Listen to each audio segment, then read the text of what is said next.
Assalamualaikum warahmatullahi wabarakatuh dan salam sejahtera. Nama saya Siti Amira Zulaikha binti Muhammad Azmi. Nombor metrik saya di 202091094346. Saya pelajar tahun 1 Sen 1 Universiti Pendidikan Sultan Idris dalam kursus Ijazah Sarjana Muda Pendidikan Geografi. Melalui sema bawah ini, saya akan menjelaskan tentang aktiviti manusia yang akan beri masalah kepada persekitaran manusia. Antara aktiviti manusia yang akan memberi masalah kepada persekitaran manusia adalah aktiviti pembalakan. Aktiviti pembalakan merupakan salah satu aktiviti primer yang terpenting di Malaysia kerana telah membekalkan sumber kayu balak bukan hanya kepada negara Malaysia, malahan juga kepada negara luar. Ini dikatakan demikian kerana Malaysia adalah 5 daripada pengeluar kayu tropika dunia, di mana sektor perabot menjadi industri bernilai apabila ianya berada dalam kalangan 10 pengeluar utama di dunia. Ekspor kayu balak melebihi 23 bilion pada tahun 2017. Hasil kayu balak telah diekspor lebih ke 162 negara dan India menjadi pasaran utama. Lembaga Kayu Malaysia MTC telah membuka pejabat wilayahnya di Bangalore dalam usaha meneroka lebih banyak peluang dagangan dengan India. Ekspor kayu balak dan produk kayu tempatan Malaysia juga diunjukkan akan meningkat kepada 23 bilion pada tahun 2019 berbanding 22.3 bilion pada tahun 2018. Hal ini disokong oleh usaha giat Malaysia dalam mencari pasaran baru di negara ASEAN selain permintaan yang tinggi daripada negara India. Kalau kita pergi kepada kesan aktiviti pembalakan ini kepada persekitaran manusia, membincangkan mengapa aktiviti pembalakan ini dijalankan. Faktor aktiviti pembalakan ini dijalankan adalah permintaan yang tinggi. Kayu balak yang dipasarkan di negara adalah untuk kegunaan kilang papan, industri perabot dan kilang membuat kertas. Antara contoh beberapa kilang yang terdapat di Malaysia ialah kilang di Sabah, Sarawak dan Pahang. Manakala kayu balak dalam bentuk papan lapis, kayu gergaji dan kayu balak banyak dipasarkan ke pasaran luar negara. Kayu balak ini telah diekspor lebih ke 162 negara seperti Jepun, Singapura, Thailand dan India. Faktor mengapa aktiviti pembalakan ini dijalankan ialah dasar kerajaan. Aktiviti pembalakan telah digalakkan oleh kerajaan dengan menubuhkan beberapa agensi seperti industri kayu balak dengan tujuan untuk mempromosikan dan mencari pasaran baru. Selain itu, agensi FRIM juga telah menjalankan aktiviti penyelidikan dan pembangunan rawatan pokok. Hal ini bagi memastikan semua pokok balak itu merupakan pokok balak yang berkualiti tinggi dan tahan lasak. Seterusnya kita akan pergi kepada kesan-kesan yang akan berlaku daripada aktiviti pembalakan. Kesan yang timbul daripada aktiviti pembalakan ini akan menyebabkan berlakunya pencemaran air. Tanah di kawasan aktiviti pembalakan ini akan menerima cahaya matahari secara terus dan menyebabkan tanah tersebut menjadi kering. Apabila hujan turun, hujan akan mengalirkan tanah kering ini menuruni bukit hinggalah ke kawasan sumber air yang berdekatan dengan kawasan aktiviti pembalakan tersebut seperti tasik, sungai. Pencemaran air tersebut bukan hanya menjejaskan kehidupan mereka, malah akan memberi masalah kesihatan kepada mereka. Apabila mereka meminum air yang kotor ini, kemungkinan mereka akan sakit perut ataupun dijangkiti penyakit-penyakit lain. Aktiviti pembalakan di hutan simpan Bukit Peranginan Wang Perah Jitra dibimbangi akan mengancam ekosistem dan juga mengakibatkan bencana alam di kawasan berdekatan. Penduduk di kawasan sekitarnya menegaskan jika aktiviti berkenaan tidak dihentikan segera, Mukim Kubang Pasu dan Mukim Binjai berkemungkinan besar akan dilanda banjir lumpur dan juga hakisan. Malah ketika ini Kampung Wang Perah, Kampung Betong, Kubang Pasu dan Kampung Tebing yang berada di kawasan sekitar sering dinaiki air apabila setiap kali hujan lebat dengan membawa lumpur selain mencemar sumber air sungai. Selain itu, bencana turut menenggelamkan kawasan sawah padi dan pertanian penduduk kampung dan terbaru pada September lalu. Penduduk mendakwa sebelum ini status hutan simpan kekal Bukit Wang Perah ditukar kepada status tanah pertanian oleh kerajaan negeri pada 2010. Ia menyebabkan kerja-kerja menebang dan membersihkan hutan dilakukan bermula awal tahun ini melibatkan 15 hingga 23 di kawasan seluas kira-kira 1,619 hektar. Dia kata cuci mangkuk kan. Memang cuci mangkuk pun dah cuci bersih. Kayu besar lengan pun dia buat keluar habis. Lepas tu tadahan memang tak ada kawasan tadahan. Bila tadahan tak ada, perjalanan ayak tu dia tak ada stop. Dia akan terus berterusan. Lepas tu tebing-tebing sungai akan berlaku runtuh. Oh, serius tu memang serius lah. Kalau hujan apa memang banyak kejut lah. Banyak lumpur macam tu.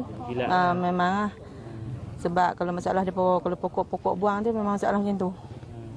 Tanah runtuh.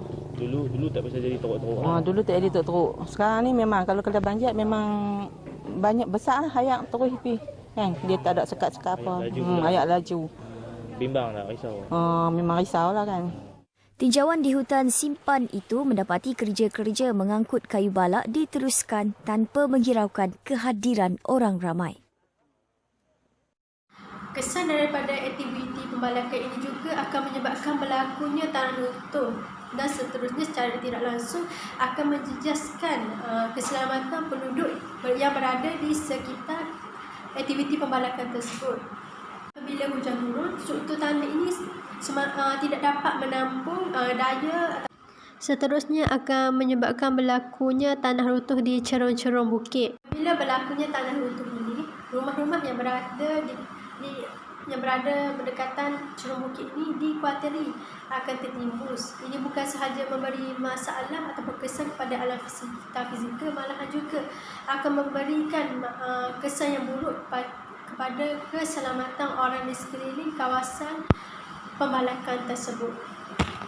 Kesan daripada aktiviti pembalakan ini juga akan menyebabkan berlakunya peningkatan suhu dunia. Kita sedia maklum bahawa hutan ini merupakan ejen penyerap suhu. Apabila aktiviti pembalakan dijalankan, pokok-pokok tidak dapat menjalankan fotosintesis. Kita telah mengetahui bahawa pokok-pokok menggunakan gas karbon dioksida untuk menjalankan fotosintesis, menghasilkan makanan sendiri, seterusnya membebaskan gas oksigen. Gas oksigen ini juga merupakan gas penyejuk dan juga yang dapat menurunkan suhu dunia. Oleh itu, tindakan yang tegas haruslah diambil oleh pihak kerajaan agar kesan ataupun masalah yang timbul daripada aktiviti pembalakan ini dapat dielakkan. Antara tindakan yang dapat diambil oleh pihak kerajaan adalah mengenakan denda atau hukuman. Individu atau pihak yang menjalankan aktiviti pembalakan haram boleh dikenakan denda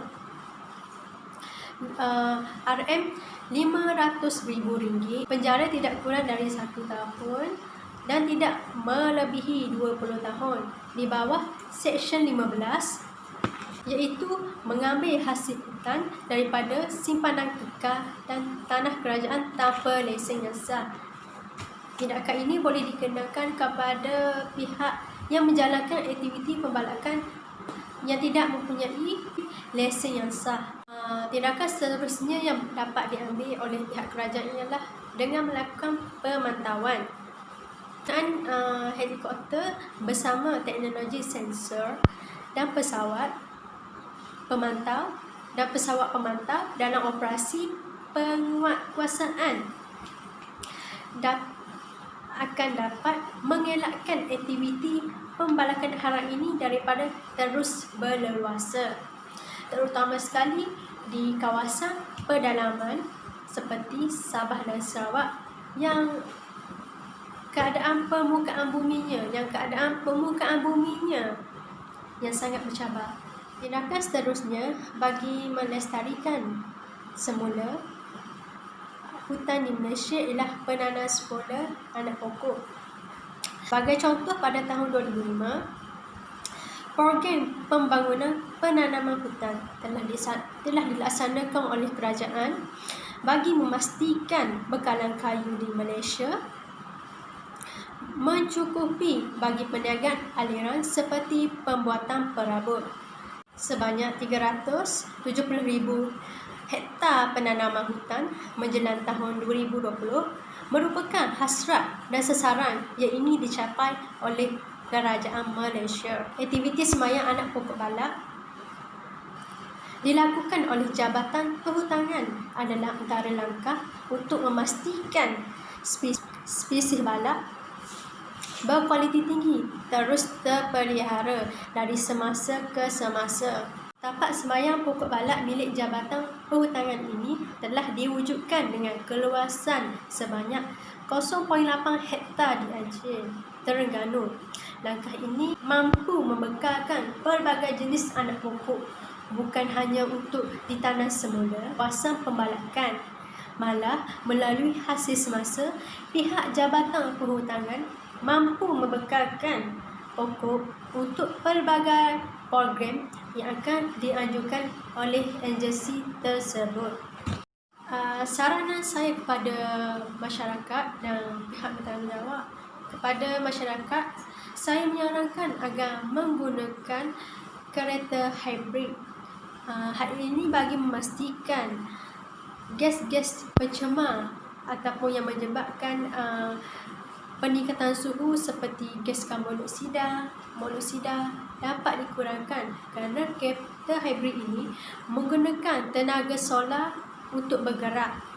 Oleh itu, sekiranya ramai yang menggunakan kereta hybrid ini, maka pembebasan gas karbon dioksida melalui exhaust kenderaan itu dapat dikurangkan. Hal ini seterusnya dapat mengelakkan berlakunya peningkatan suhu akibat gas-gas rumah hijau. Saya juga menyarankan kepada masyarakat agar mengelakkan penggunaan beg plastik. Kita sedia maklum bahawa beg plastik dan barang plastik tidak dapat dilupuskan. Hal ini juga akan memberi kesan kepada persekitaran manusia dan alam sekitar. Contoh, sekiranya beg plastik ini dibuang ke sungai, haiwan-haiwan akuatik seperti ikan akan memakan beg plastik ini kerana dianggap makanan mereka dan mereka akan mati kerana tertelan beg plastik ini. Masyarakat juga disarankan mengamalkan sistem 3R, iaitu reduce, reuse dan recycle. Manakala saranan saya kepada pihak kerajaan adalah meningkatkan penguatkuasaan kepada pihak-pihak yang menjalankan aktiviti pembalakan yang tidak mempunyai lesen yang sah. Tindakan yang tegas haruslah diambil kepada pihak-pihak ini agar hutan di negara kita dapat terus dijaga. Itu semua pihak memainkan peranan penting dalam melestarikan alam sekitar yang berada di Malaysia agar generasi yang seterusnya dapat menikmati kelestarian dan keindahan alam sekitar seperti flora dan fauna yang terdapat di Malaysia. Kita sedia maklum bahawa Malaysia, hutan hujan tropika Malaysia antara hutan-hutan yang mempunyai pelbagai mega kepelbagaian diversity dan juga terdapat spesies flora dan fauna yang tidak terdapat di negara lain. Oleh itu, usaha untuk melestarikan hutan dan alam sekitar Malaysia bukan terletak di bahu kerajaan sahaja, malahan merupakan tanggungjawab semua rakyat Malaysia. Oleh itu, marilah kita sama-sama menjayakan semua program yang diajukan kerajaan ataupun badan pertubuhan bukan kerajaan dalam usaha menjaga alam sekitar kita agar alam sekitar kita lebih terpelihara dan dapat mengelakkan berlakunya kesan-kesan daripada aktiviti manusia ini kepada persekitaran manusia dan persekitaran fizikal. Jadi itu sahaja yang saya dapat kongsikan melalui segmen